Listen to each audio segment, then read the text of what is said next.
Hi, it's Monica from Rollbar. Today, I'll show you how to use Rollbar webhooks to automatically create weekly Rollbar reports in Google Sheets.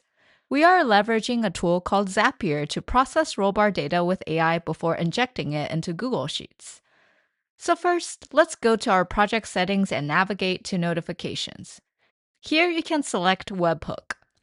Since my webhook is already configured, it will show up under my active channels. If you have not used webhooks before, it will show up under your list of available channels.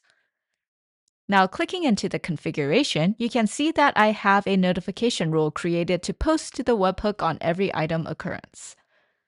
Now let's take a look at the Zap I've created in Zapier. I have the first step configured to catch raw hooks.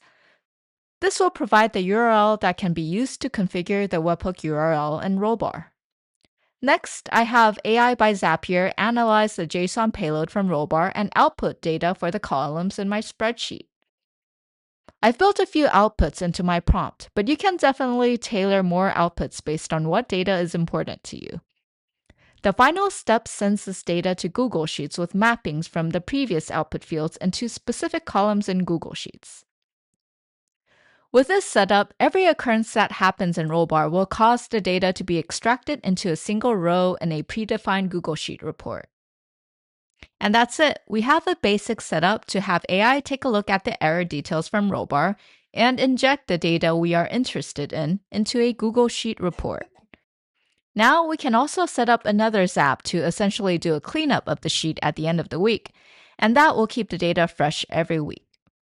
Thanks for watching, and check out the links below for setup details, and look forward to additional videos featuring how to use Rollbar with AI tools.